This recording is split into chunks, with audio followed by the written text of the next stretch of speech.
Salam Indonesia, salam Nusantara dari Sabang sampai Merauke, dari Miangas sampai Pulau Rote.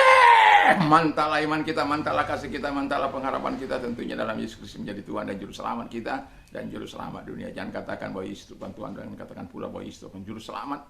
Dia adalah Tuhan, Dia adalah Juru Selamat bagi kita. Kalau engkau percaya, engkau diselamat. Engkau tidak percaya, engkau akan dihukum. Karena firman Allah sudah berkata, akulah jalan dan kebenaran dan hidup, tiada seorang sampai kepada Allah kalau tidak melalui aku. Di bawah kolong langit ini tidak ada nama lain yang diberikan kepada manusia yang olehnya kita diselamatkan. Cari saja, terkecuali dalam nama Yesus. Itulah sebabnya Allah begitu besar kasih Allah akan dunia ini, sehingga Ia mengaruniakan anaknya yang tunggal. Anak yang tunggal itu Yesus Kristus. Sehingga setiap orang percaya kepada tidak binasa, melainkan beroleh hidup yang kekal. Engkau menerima Yesus, percaya kepada Ia, engkau diselamatkan. Tuhan Yesus memberkati kita semua. Dan kiranya di malam hari ini kita rilekskan hati kita, pikiran kita untuk mendengarkan firman. Kekuatan Tuhan, kekuatan firman, kekuatan Roh Kudus senantiasa menyertai hidup kita. Mari kita berdoa. Terima kasih Tuhan, kiranya Allah yang besar menolong kami untuk hidup sesuai dengan apa yang Kau harapkan. Sehingga kami akan mudah mengampuni orang lain. Dan kami telah menerima pengampunan daripada dalam nama Yesus. Haleluya. Amin. Puji nama Tuhan. Di malam hari ini saya akan bacakan beberapa ayat dalam Mazmur 130, khususnya 3 dan 4. Jika engkau ya Tuhan mengingat-ingat kesalahan-kesalahan, Tuhan, siapakah yang dapat tahan? Tetapi padamu ada pengampunan supaya engkau ditakuti orang. Jadi forgiveness of the Lord, pengampunan Tuhan. Jadi pengampunan Tuhan ini kita terima dalam hidup ini, supaya kita juga dengan mudah mengampuni orang bersalah kepada kita. Karena kalau kita tidak mengampuni, kata Yesus, kita juga tidak akan diampuni. Kalau kita diampuni, kita supaya kita mengampuni. Nah, yang mau saya katakan, kalau Tuhan mengampuni kita, ada pengampunan itu datang karena apa? Yang pertama itu karena kita mau mengakui kesalahan kita, mengakui kelemahan kita, kekurangan kita, kejahatan kita. Lalu nggak stop di situ, nggak stagnan di situ. Siapa mengakui kesalahannya, tapi dia nggak mau berbalik kepada Tuhan, si Yudas Iskariot. Harus ada tindakan untuk berbalik kepada Dia. Pengampunan Allah memang sudah datang, tetapi ketika Anda tidak berbalik, ya, justru Anda melakukan hal yang fatal yang tidak disukai Tuhan dengan bunuh diri. Itu sesuatu yang tidak menyenangkan hati Tuhan. Anda mengakui segala dosa-dosa Anda, ya, tetapi jangan lupa di situ. Seperti Petrus mengakui kelemahannya, mengakui kekurangannya, nangis. Tetapi dia tidak berhenti di situ. Lalu dia kembali kepada Allah dan Tuhan memenuhi dia dengan dahsyat, luar biasa. Jadi itu sebabnya ketika diperlakukan bagaimanapun, mereka tetap dapat mengampuni orang lain. Ya, puji nama Tuhan. Jadi itu. Yang kedua adalah ketika kita menerima pengampunannya. Ya, ketiga. Jadi sesudah kita mengampuni, ketika kita sudah diampuni, ketika kita mengakui dosa kita diampuni. Dan kemudian ketika kita sudah diampuni, ada hal-hal yang kita terima dari Tuhan. Yang pertama, kita akan bergerak dari pengasingan ke mana itu? Ke intimacy. Ya, we move from alienation to intimacy. Jadi kita bergerak dari dulu terasing dari Tuhan, bermusuhan dengan Allah. Kita sudah diampuni. Tuhan melihat darah Yesus yang mengalir dalam hidup kita. Bukan karena kebaikanmu engkau. Tidak ada itu. Dan Tuhan mati bagi kita ketika kita masih berdosa. Ketika kita masih bergelimang lumpur dosa itu. Tapi Allah itu melihat darah yang mengalir. Darah Yesus, darah anaknya yang mengalir.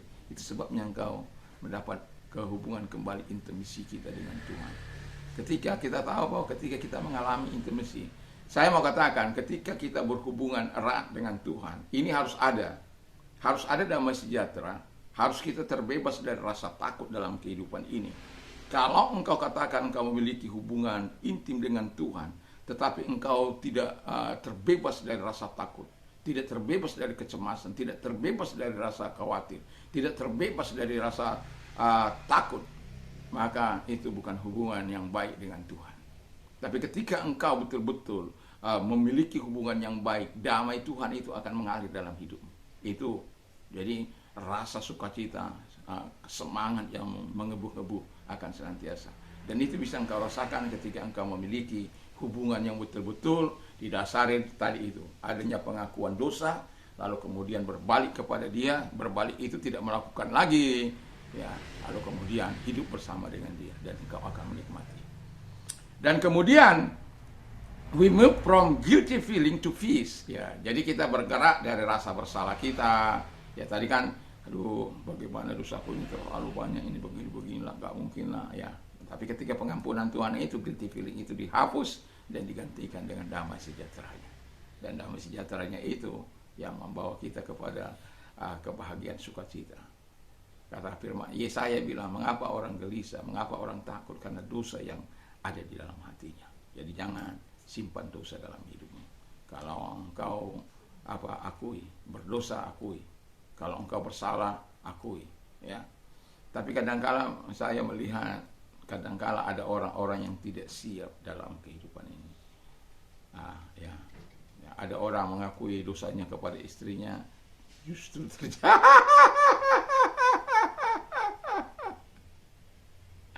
Jadi kami pendeta mau bilang apa? Padahal firman Allah katakan mengakuinya gitu loh.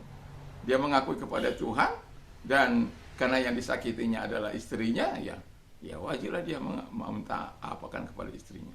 Tapi istrinya nggak siap, bagaimana itu? Ya itu exception lah. Tetapi Tuhan itu mau kita betul-betul datang kepada Dia, mengakui segala dosa-dosa. Dan setiap orang yang minta mengakui kesalahannya, wajib kita sebagai orang percaya untuk melupakannya. Dan kemudian dikatakan oleh firman Allah, kita bergerak, we move from bitterness to forgiveness. Jadi kita bergerak dari rasa pahit, kepahitan yang begitu luar biasa. Kan kita tahu kepahitan itu bisa menimbulkan berbagai banyak penyakit. Ada orang benci kepada keluarganya, adiknya, mamanya, bapaknya. Jadi kepahitan timbul dan berubah menjadi sakit penyakit dalam hidupnya. Wah, itu sangat menyedihkan itu. Dan jangan simpan akar kepahitan dalam hidupmu.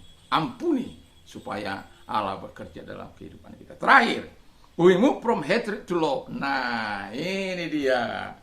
Jadi kalau engkau mengakui segala dosa dan kesalahanmu ini, dari kebencian kepada kasih itu akan ada dalam hidup kita. Jadi kalau engkau menerima keselamatan itu dan menerima pengampunan daripada Allah, Tuhan memberkati kita. Jadi Tuhan memberkati dalam nama Tuhan Yesus. Dan mari kita berdoa. Terima kasih Tuhan, biarlah Engkau Allah senantiasa menyatakan kebaikan-Mu dalam nama Tuhan Yesus Kristus. Kalau engkau yang sakit, dalam nama Yesus Engkau ulurkan tangan-Mu Tuhan kepada mereka. Sembuhlah Engkau dalam nama Yesus. Dan yang mengalami masalah berat diberkati oleh Tuhan dalam nama Yesus. Haleluya. Mantap, mantap, mantap. Karena ajan sudah bunyi, jadi saya harus mengakhiri walaupun dengan terburu-buru. Mantap, mantap, mantap.